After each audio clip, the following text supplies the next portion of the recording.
নমস্কার। আমাদের আজকের আলোচ্য বিষয় কুম্ভ রাশি এবং কুম্ভ লগ্ন।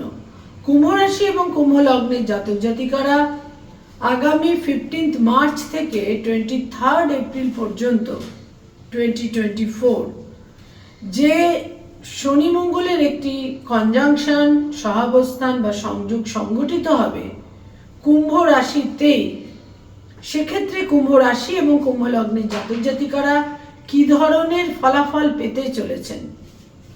কুম্ভ রাশির জাতক জাতিকারা জানেন তারা শনির তীব্রতম ফেজ, ইন্টেন্স ফেজের মধ্যে দিয়ে চলছেন এবং এই যে সংযোগ সংগঠিত হবে 15 মার্চ থেকে 23 এপ্রিল, এই সংযোগের মধ্যে কিন্তু সর্বাধিক যারা কুম্ভ রাশির জাতক জাতিকা তাদের মধ্যে সর্বাধিক যারা পূর্ব ভাদ্রপদ নক্ষত্রের জাতক জাতিকা তারা কিন্তু বিভিন্নভাবে একটা ক্রিয়া প্রতিক্রিয়ার সম্মুখীন কিন্তু তাদের হতে হবে।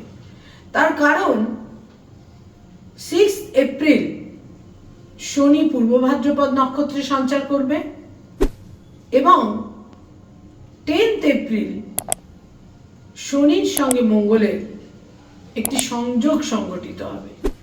10 এপ্রিল রাত্রি 2:16, যেটাকে আমরা 11 এপ্রিলও বলতে পারি, শনির সঙ্গে মঙ্গলের একদম ক্লোজ প্রক্সিমিটি সেটা সংগঠিত হবে রাত্রি 2:16। ফলে 6 এপ্রিল থেকে 23 এপ্রিল, তার মধ্যে বিশেষ করে 10 এপ্রিল থেকে 23 এপ্রিল অত্যন্ত গুরুত্বপূর্ণ যারা কুম্ভ রাশির পূর্ব ভাদ্রপদ নক্ষত্রের জাতক জাতিকা। আমরা জানি কুম্ভ রাশিতে 3টি নক্ষত্র, ধনিষ্ঠা, শতভিষা এবং পূর্ব ভাদ্রপদ নক্ষত্র।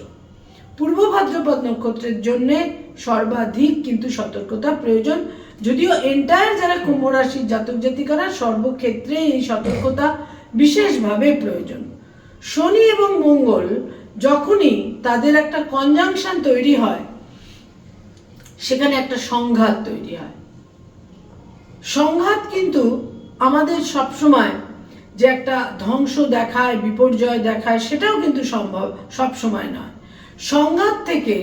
সংঘাত না হলে, কনফ্লিক্ট না হলে অনেক কিছু মান যেটা কোয়ালিটি বা উৎকৃষ্টতার যে দিক সেটা কিন্তু প্রকাশিত হতে পারে না সংঘাত ছাড়া। যেমন আমরা জানি আমাদের জীবনে পেইন এবং সাফারিং প্রয়োজন, তা না হলে মানুষ পরিপূর্ণ হতে পারে না। মানুষের বোধ, মানুষের গভীরতা, মানুষের উৎকর্ষতা ইত্যাদি বৃদ্ধির জন্য যেমন পেইন এবং সাফারিং প্রয়োজন, ঠিক সেই রকমই সংঘাতও প্রয়োজন আরো বেশি উৎকৃষ্ট হয়ে ওঠার জন্য। সংঘাতের মধ্যে থেকেই সমস্ত রকমের উৎকৃষ্টতার দিকটা কিন্তু প্রকাশিত হয় এবং বিকশিত হয়। শনি এবং মঙ্গলের এই সংযোগ কুম্ভ রাশি কুম্ভ লগ্নের জাতক জাতিকাদের ক্ষেত্রে একটা বিভিন্ন ক্ষেত্রে একটা ব্যয়ের ক্ষেত্র কিন্তু তৈরি করে দেবে। দূর যাত্রার সম্ভাবনা থাকছে, অর্থ ব্যয়ের সম্ভাবনা থাকছে, অর্থ ক্ষতির সম্ভাবনা থাকছে, রং ইনভেস্টমেন্ট, ব্যাড ইনভেস্টমেন্টেরও সম্ভাবনা থাকছে।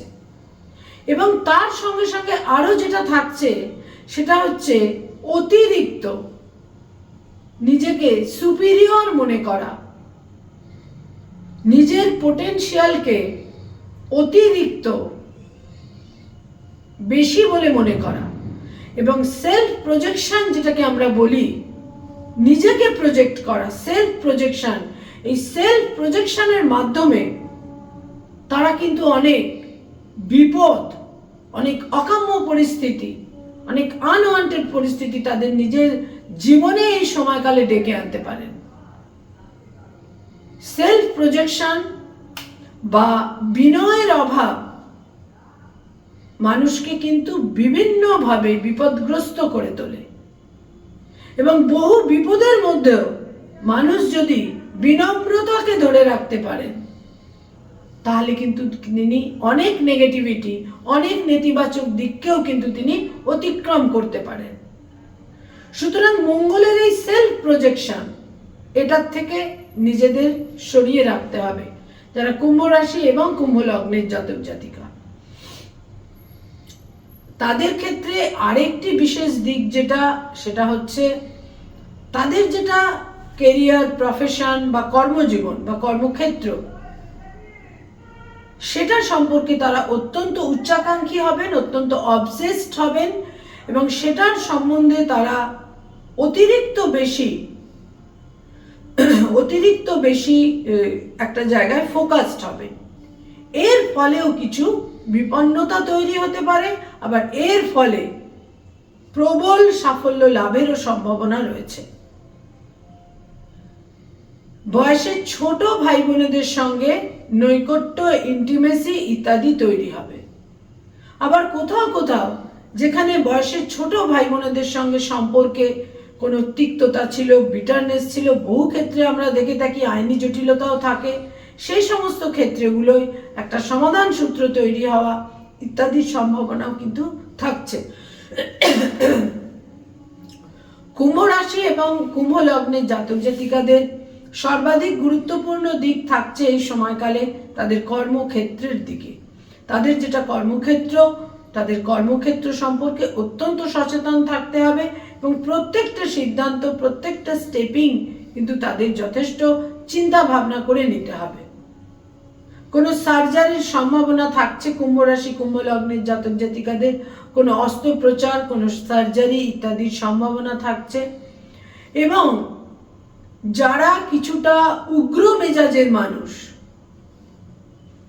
যারা খুব সহজেই মেজাজ হারিয়ে ফেলেন, যারা উগ্র মেজাজের, যারা সহজেই একটা ফিজিক্যাল এক্সপ্রেশনের দিকে চলে যান, মারামারি, হাতাহাতি যেগুলোকে বলা হয়, এই ধরনের কারণে প্রবল বিপন্নতা তৈরি হতে পারে। পুলিশি ঝামেলা, আইনি ঝামেলা, বিভিন্ন দিকের কিন্তু সম্ভাবনা থাকছে। সতর্কতা এই ক্ষেত্রে বিশেষভাবে প্রয়োজন। অতিরিক্ত সাহস এবং বহু ক্ষেত্রে অতিরিক্ত নিজেকে একটা প্রজেকশন, সেলফকে প্রজেক্ট করা, এগুলো কিন্তু তাদের কিছু বিপন্নতার দিকে নিয়ে যেতে পারে। মঙ্গল এমন একটি গ্রহ, সে যদি লগ্ন বা রাশিতে অবস্থান করে, বিশেষ করে সে যদি লগ্নে অবস্থান করে, সেটাকে আমাদের ভৌমদোষ বা মাঙ্গলিক দোষের কারকত্ব দেওয়া হয়েছে। সুতরাং এই মঙ্গল কিন্তু ভীষণভাবে আত্মকেন্দ্রিক এবং এই সময়কালে কুম্ভ রাশি কুম্ভ লগ্নের জাতক জাতিকাদের আত্মকেন্দ্রিকতা তাকে একটা সার্বিকভাবে সেপারেশনের জায়গায়, বিচ্ছিন্নতার জায়গায় কিন্তু নিয়ে যেতে পারে।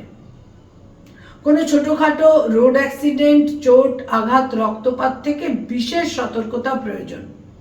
যারা টেকনোলজি বেসড কাজকর্ম করেন, ইঞ্জিনিয়ারিং ফিল্ডে রয়েছেন, যারা কোনো কৃষিজ ও কাজকর্মের সঙ্গে সংযুক্ত, যারা এগ্রিকালচারের সঙ্গে সংযুক্ত, যারা কোনো ভূমি সংক্রান্ত কাজের সঙ্গে সংযুক্ত, যারা এয়ার কন্ডিশন জাতীয় কোনো এই ধরনের কোনো টেকনোলজির সঙ্গে সংযুক্ত, তাদের জন্য কিন্তু বিশেষ একটা স্পেসিফিক শুভ সময়। এই সময়কালে তারা যদি চেষ্টা করেন, তারা যদি ফোকাসড থাকেন, তাহলে কিন্তু তারা নিশ্চিত রূপে কিছু সাফল্য এই সময়কালে পাবেন। কুম্ভ রাশি এবং কুম্ভ লগ্নের জাতক জাতিকাদের মধ্যে যারা সায়েন্টিস্ট, যারা কোনো রকম আবিষ্কারের সঙ্গে সংযুক্ত, কোনো রকম ইনোভেটিভ কাজের সঙ্গে সংযুক্ত, তারাও কিন্তু এই সময়কালে বিশেষভাবে সাফল্য পাবেন। যারা পাইলট, যারা কোনোভাবে এয়ারক্রাফটের সঙ্গে সংযুক্ত, তাদের প্রবল সতর্কতা প্রয়োজন। যারা আর্মিতে রয়েছেন, তাদেরও বিশেষভাবে কিন্তু এই সময়কালে সতর্কতা প্রয়োজন। এবং সংঘাত এবং কনফ্লিক্ট কুম্ভ রাশি কুম্ভ লগ্নের জাতক জাতিকাদের এই যে 15 মার্চ থেকে 23 এপ্রিল, এই সময়কালে প্রবল সার্বিক ক্ষেত্রে সতর্কতা প্রয়োজন। একদম কুল ডাউন হয়ে টেম্পারামেন্টকে সংযত রেখে প্রত্যেকটা স্টেপ তাদের নেওয়া উচিত। প্রত্যেকটা শনিবার এবং মঙ্গলবার তারা ফাস্টিং করতে পারেন, সাত্বিক আহার গ্রহণ করতে পারেন এবং সর্বক্ষেত্রে দূরদর্শিতার সঙ্গে চিন্তা ভাবনা করে বিনম্র চিত্রে প্রত্যেকটা অ্যাকশন নেওয়া উচিত। তারা তো অ্যাকশন ওরিয়েন্টেড থাকবেনই এই সময়, কিন্তু প্রত্যেকটা অ্যাকশন নেওয়ার আগে তাদের একটা নিজেকে বিনম্র রাখা এবং নিজের টেম্পারামেন্টকে নিজেদের কন্ট্রোলে রেখে প্রত্যেকটা কাজ কিন্তু এই সময়কালে করা উচিত। একটা অত্যন্ত ক্রিটিক্যাল এবং আনইউজুয়াল সময়কাল। এখানে যেহেতু শনি অত্যন্ত শক্তিশালী থাকছে এবং তার সঙ্গে মঙ্গলের মতো গ্রহ রাশি লগ্নে অবস্থান করবে, সুতরাং সর্বক্ষেত্রে সতর্কতা প্রয়োজন। এবং যারা দূরদর্শী এবং সতর্ক এবং যারা ক্যালকুলেটিভ, যারা ইন্টেলিজেন্ট, তারা কিন্তু এই সময়ের একটা আনইউজুয়াল লাভ বেনিফিট অতি অবশ্যই পেতে চলেছেন। নমস্কার।